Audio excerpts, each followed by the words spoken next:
우리는 창세기를 통해서 신실하신 아브라함의 하나님, 이삭의 하나님, 그리고 야곱의 하나님을 보았습니다. 역사적 사건 속에서 보여지는 하나님의 여러 가지 의도와 그리고 계획은 하나님의 나라라는 큰 틀에서 우리가 이해할 수가 있습니다. 이스라엘 백성들을 하나님의 백성으로 부르시고 그리고 그들을 약속의 땅으로 출애굽시키신 것입니다. 그리고 십계명이란 법을 통해서 하나님의 백성으로서 살아갈 수 있는 그 법들을 계시해 주셨습니다. 어떠한 한 나라가 세워지기 위해서는 국민이 필요하고요. 그리고 영토가 필요하고 그들이 살아갈 수 있는 법이 필요합니다. 하나님은 이 하나님의 나라를 이루시기 위해서 이러한 것들을 준비해 나가시는데 그 과정 속에서 아브라함을 먼저 부르셨습니다. 그리고 아브라함을 비롯해서 그의 자손들 이삭 그리고 야곱을 통해서 그들의 연약함을 증거로 내보이시면서 하나님은 창세기에서 우리들에게 말씀하셨습니다. 그런데 그런 연약함 속에도 하나님께서는 하나님의 백성으로 붙드시고 그들을 끝까지 이끌어 가신다는 그것을 강조하시면서 신실한 하나님이라는 것을 우리가 창세기를 통해 배웠습니다. 그리고 요셉이 팔려가는 사건을 통해서 우리는 야곱의 가족 70명이 이제 애굽으로 이주하게 되었고 그리고 이스라엘 백성이 애굽에 남아있는 것으로 창세기가 마무리되는 것을 보았습니다. 이제 하나님은 출애굽기에서 창세기 15장에 약속하셨던 것처럼 그들을 애굽에서 건져내시고 약속의 땅 가나안 땅으로 인도해 내시는 것을 출애굽기를 통해서 보여주시게 됩니다. 하나님께서 그들을 출애굽시키다, 즉 애굽에서 건져내셨다라는 그 말은 그들이 자유롭게 나올 수 없었다는 것을 의미합니다. 이것이 어떤 의미인지 우리 본문을 통해서 오늘 자세하게 한번 살펴보도록 하겠습니다. 1장의 시작에서는 의도적으로 창세기 46장 8절부터 등장하는 야곱의 족보를 연상하도록 1절부터 등장하고 있습니다. 70명에서 시작된 그 이스라엘 민족이 400년이 지난 지금 이제 남자 장정만 60만 명 넘는 큰 민족으로 성장했다는 것을 오늘 본문 7절을 통해서 자세하게 보여주고 있습니다. 특히 아브라함에게 맺으신 큰 민족에 대해서 하나님께서 그 언약에 대해서 성취하셨다라는 것을 보여주고 있습니다.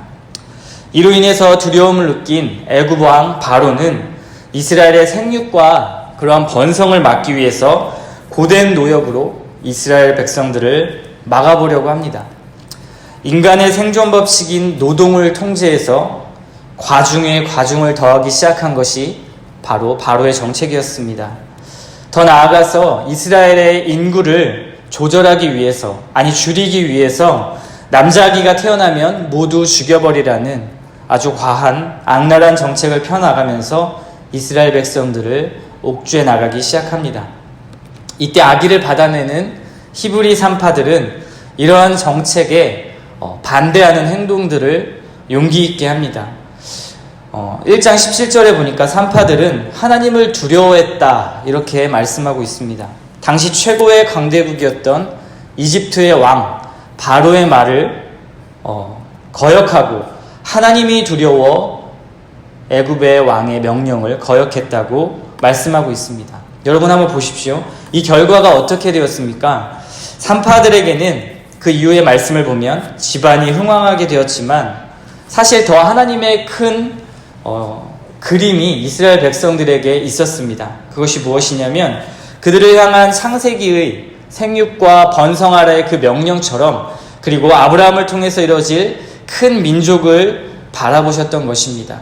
개인적으로는 산파들에게 축복하셨지만 이스라엘 민족 자체로 하나님의 뜻을 이루어가셨던 것이죠. 세상의 온갖 제도와 법과 그리고 가치관들이 우리를 옥죄일 때가 너무나 많이 있습니다. 하나님 나라의 백성의 생육과 번성을 노역으로 막았던 그 바로 왕이 지금은 우리에게 생존 합리화를 통해서 옥죄고 있습니다. 가족을 위해 악착같이 돈 벌고 그리고 그 돈으로 조금이라도 즐기는 삶을 살자라는 우리의 현대 문화가 애굽에 무거운 짐을 졌던 이스라엘의 백성들의 모습과 같습니다. 우리는 세상에 보이지 않는 가치관에 대해서 그러한 가치관의 학대에 지쳐가는 삶을 살고 있습니다. 내려놓을 수 없는 지나친 현실의 무거운 짐을 살아가고 있는 것이죠.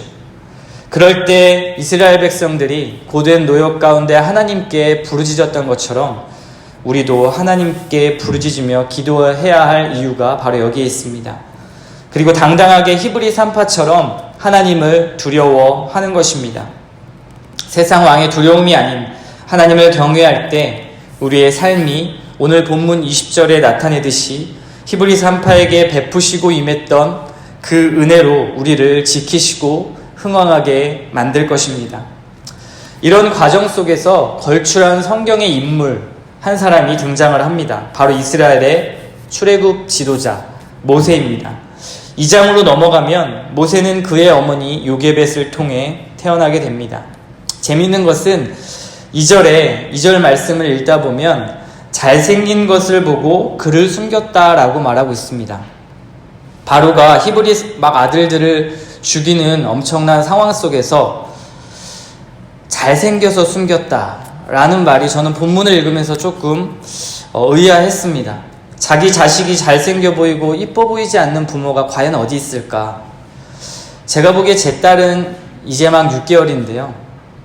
이미 미스코리아감이라고 날마다 마음속으로 중얼거리면서 제 모습을 보면 더 이런 생각이 듭니다. 이 문장은 거의 모든 한글 번역본을 보게 되면 잘생겼다라고 번역을 했습니다. 참 이상하죠? 그런데 원문 히브리어를 보면 토브라는 단어를 썼는데요. 이것은 창세기 1장에 하나님이 천지를 창조하실 때 하나님이 보시기에 좋았더라 할 때 그 좋았더라라는 의미의 문장에서 사용된 단어입니다. 아마도 이 단어의 뜻과 같이 모세의 어머니는 모세가 하나님 앞에 쓰임받을 사람이라는 것을 알고 있었던 것 같습니다. 그렇기에 모든 것을 하나님의 손에 맡기고 그리고 나일 강가에 그 아기를 흘려보냈겠죠. 부모된 우리가 요게벳을 통해서 배울 점은 바로 이것입니다.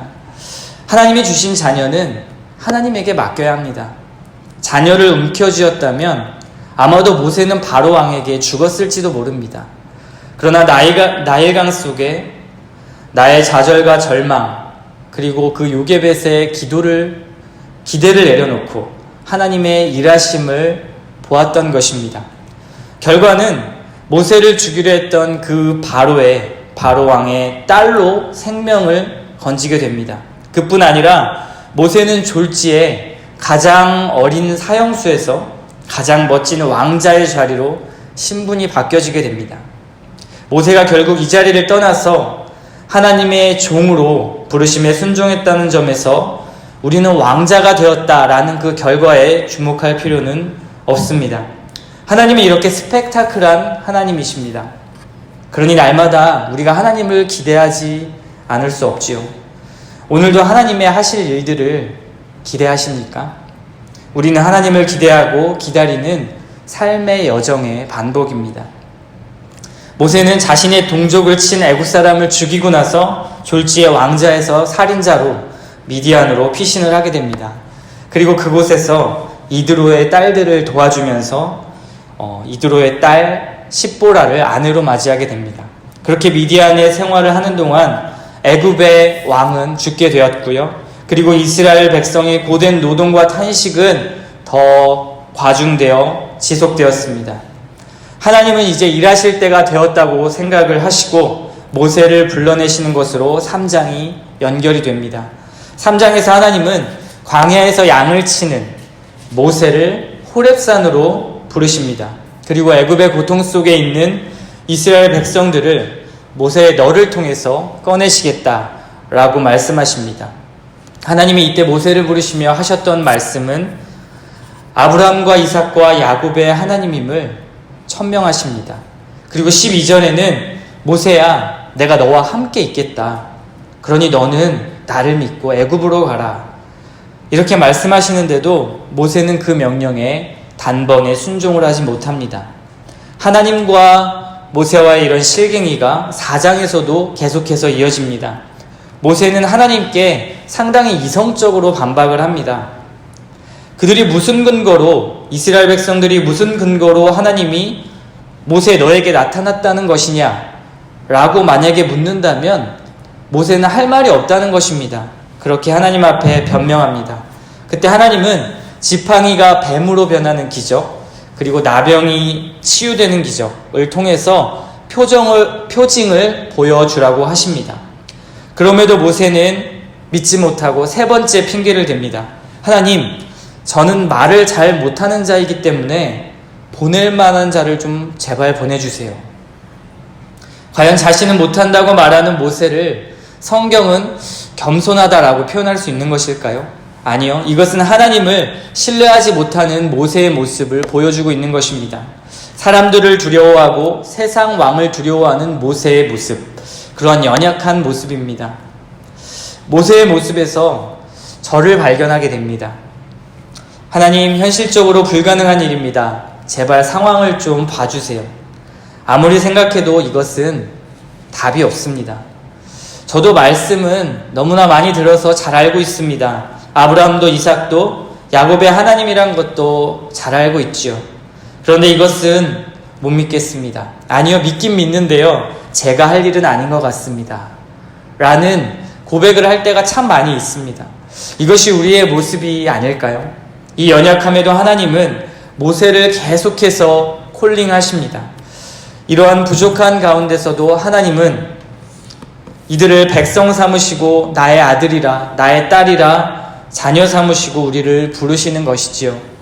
신을 벗고 거룩한 땅에 서서 하나님을 대면한 모세처럼 하나님이 우리에게 베드로를 통해 말씀하셨던 것처럼 우리도 거룩한 나라 왕같은 제사장이라고 부르신 것입니다.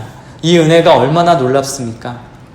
또 하나의 놀라운 일이 그 뒤에 나타나게 됩니다. 이토록 하나님의 요청을 3번이나 거절했던 모세는 결국 순종하고 애굽으로 떠나게 됩니다.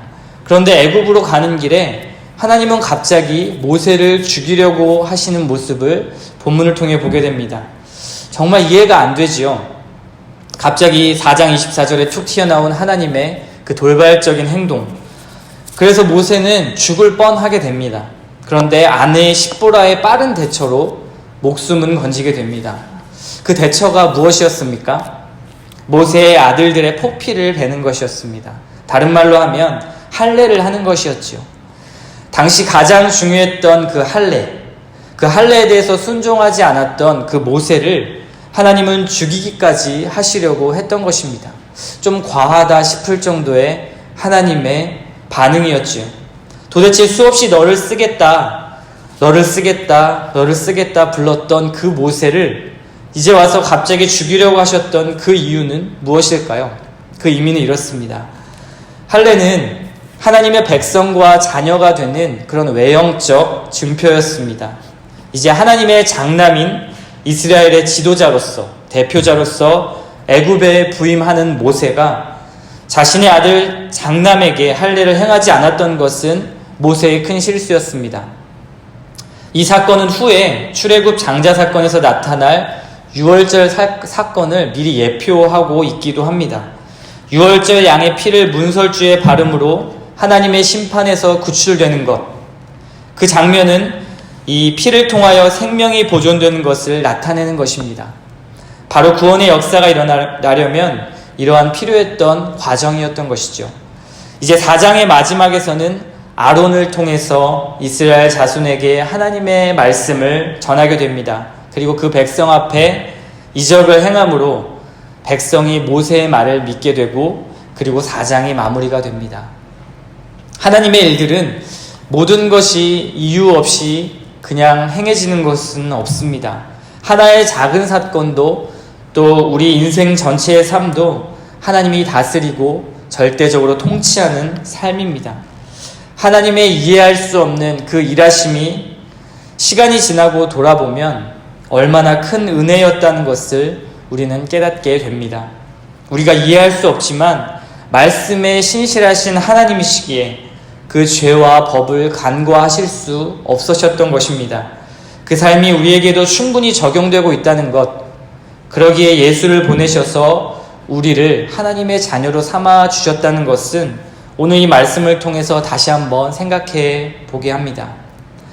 우리는 오늘 출애굽기의 시작을 창세기에 이어서 보게 되었습니다. 이제 하나님의 땅을 그 백성들에게 주시기 위한 하나님의 작업이 시작이 되었습니다. 70명의 그 작은 인원이었던 민족이 이제는 큰 민족을 이루는 하나님의 성취를 보게 되었고요. 그리고 모세의 출생 속에서 나타나는 하나님의 섭리를 보았습니다. 그리고 불순종을 겸손의 합리화로 반응한 모세의 연약함도 보았습니다. 그럼에도 연약한 그 모세를 통해서 구원의 역사를 예표하십니다.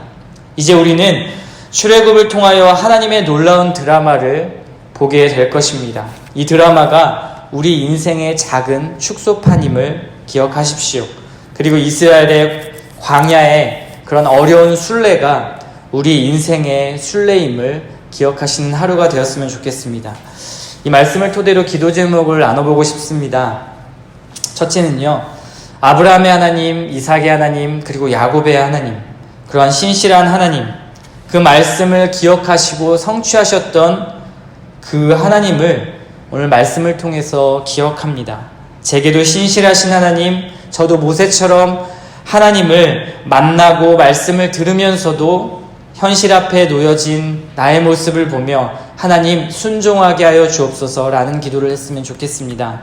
두 번째는 주님, 제가 세상이란 그 바로왕 앞에 스스로 무거운 짐을 짊어지고 노역을 하고 있지는 않습니까?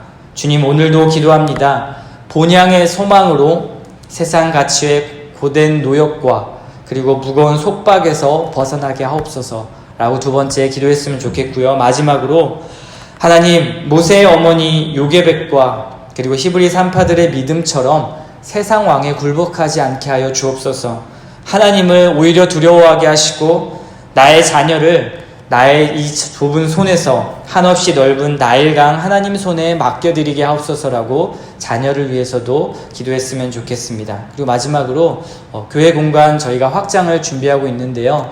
이 공간 확장을 통해서 하나님의 일하심을 경험하게 하옵소서라고 우리 다 같이 기도했으면 좋겠습니다. 우리 다 같이 기도하시겠습니다.